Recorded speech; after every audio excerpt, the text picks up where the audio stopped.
Hey fitness teachers, are you trying to fill your classes full with people? Well, stick around because I'm going to be giving you 6 must-do things that I guarantee to help you fill your classes and also, you know what, fill you with a little bit of confidence. Maybe you're needing that.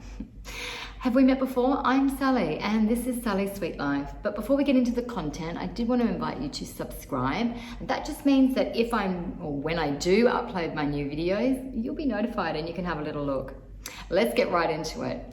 Tip number 1 is all about being prepared. I know it sounds like a pretty, I already know all of this, but I want to get into it because it's so crucial that you're preparing everything. So make sure before you get to the gym and your class, you know exactly what you're teaching, when you're teaching it. I know some of us are teaching programs that have great structure, but if you're not and you're just got a slot and you've got to fill it all yourself like a freelancing class, figure it all out so that when you hit that stage, you're full of confidence. Also, if you're using music in your group fitness, even if you're on an oval or at a park, make sure that your music is all compiled into a really easy push play and go playlist. You don't want to have to disconnect the energy between you and your participants. Oh, hang on a second, I'm just going to go and deal with the music. No, don't do that. Organize all of that beforehand before you get to the gym. So you just press play and go and you've got their attention and they've got yours the whole way through. It's really crucial for retention. Makes them feel like they're taken care of the whole way through. So be prepared there.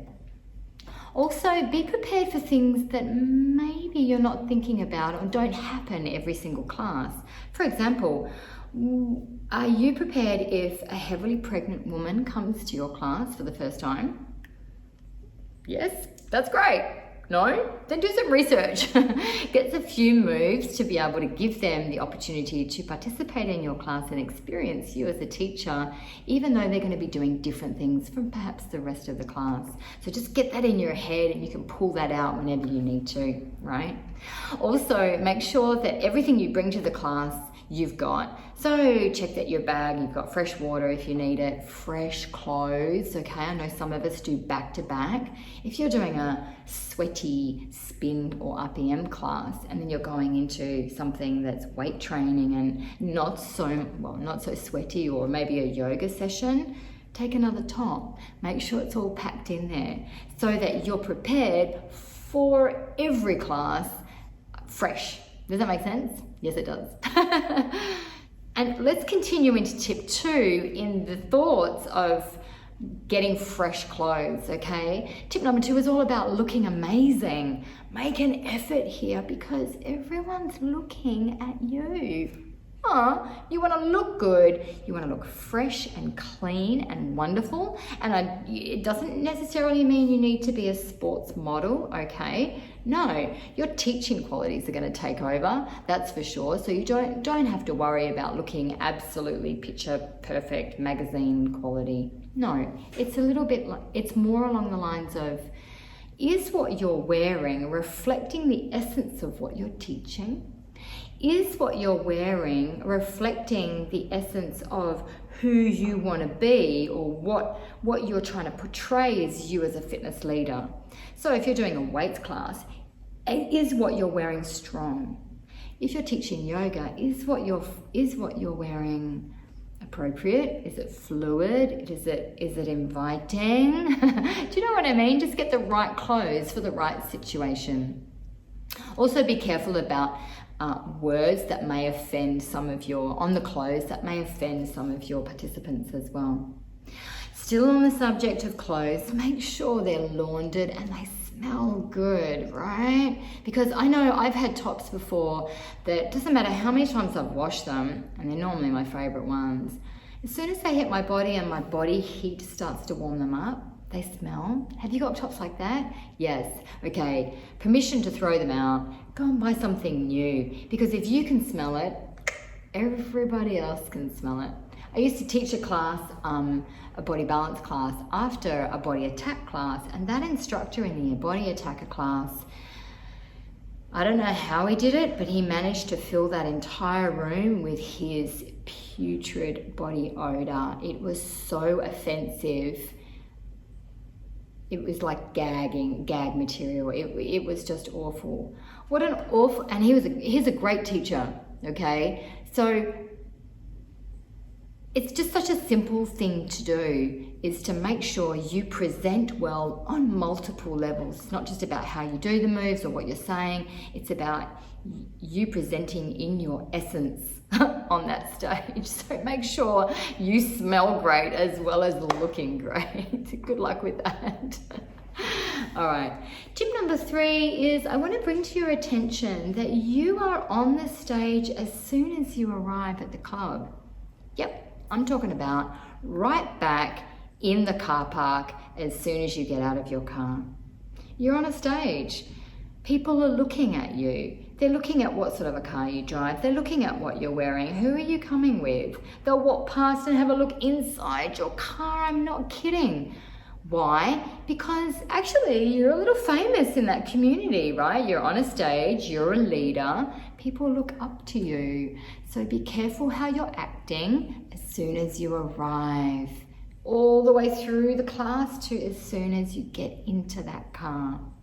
I've seen some instructors head down, still trying to figure out what they're teaching until they get right up onto that stage. No, you want to arrive and be open and be chatty and sprinkling happiness everywhere.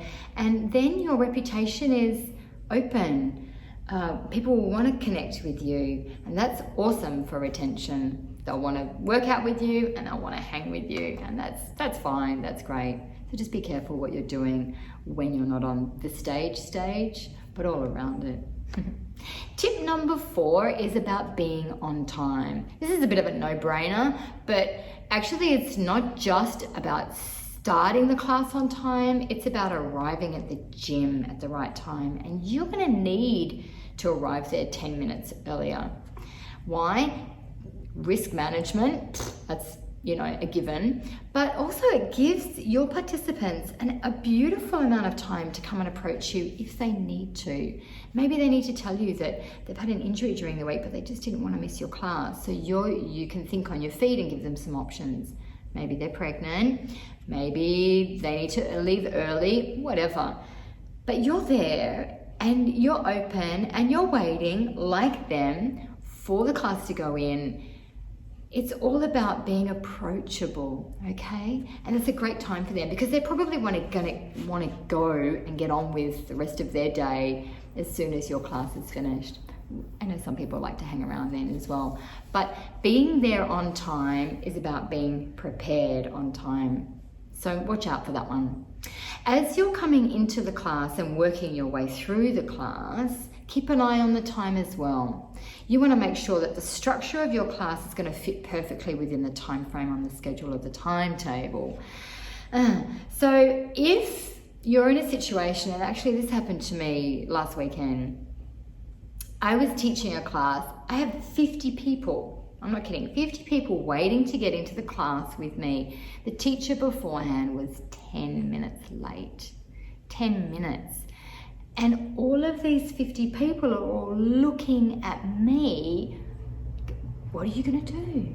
What am I going to do to get in there? It's because that teacher beforehand is not only affecting everyone in her class, but she's affecting me and everyone in my class as well. So there's over 100 people that one teacher and their ignorance for time management is affecting. Not good. She's not going to get a whole lot of people going to her class because you want to be reliable on a time level. So keep checking. We started late in that session and I'm thinking, okay, I'm just going to have to change this, this and this. And we got out perfectly on time. So make sure that you keep looking at the clock, and also don't be that instructor that's late. Even if you start late, cut something out, just do it. Knowing how many people that you're affecting. Be that reliable one that they can rely on all of the time. I'm not kidding, all these little things really help build your classes. All right, what are we up to? Tip number 5 is all about looking after your new participants. And let's face it, not everyone's game enough to come up to the instructor at the beginning of the class to say, hey, I'm new. No, they're gonna hide in the back corner, right? So make sure in your class introduction, you say, hey everybody, welcome along. And if you're new to this session or new to my classes, extra special welcome to you. Listen out for some easier options that you may need. And I'd be really curious to hear how you found the class later on. So let's have a chat if you feel like it. That's a really nice little intro. It welcomes them without making them feel like they're under a spotlight. And it gives them that opportunity to connect with you at the end of the class. If you're lucky enough to have participants approach you before the class starts, be careful that you don't identify them in front of or bring everyone's attention to them in the class, but keep an eye on them as well. Give them a wink. Say, yeah, that's it, that's perfect. Even if they're a little bit out. And let's face it, our newer participants do some crazy stuff. It's like they don't hear properly, but that's okay. That's just all part of the learning process. So keep an eye on them in the class, and if you can, keep connecting with them throughout the class and at the end. Our final tip is keep the workout fresh. So change your moves, change the structure of your class if you can, if you're allowed to do that and you're not in a program structured situation, and keep the music fresh as well. So keep changing things there. We don't want our participants getting bored with us. We want them to be excited about what's coming up in your class, that they don't really know what to expect, but they know to expect that you're going to be there on time, you're going to deliver an awesome fitness experience, and that's what they're paying for. That's what they want. They want reliability. So I really hope all of these tips are going to help you in your classes, and they fill them, and you're going to be the star on the timetable. And it does happen. You can expect not to get too many covers because other teachers won't want you to take over their class. That's what ends up happening. Good luck out there, teachers. I hope these all help you, and we'll see you in my next video. See you later.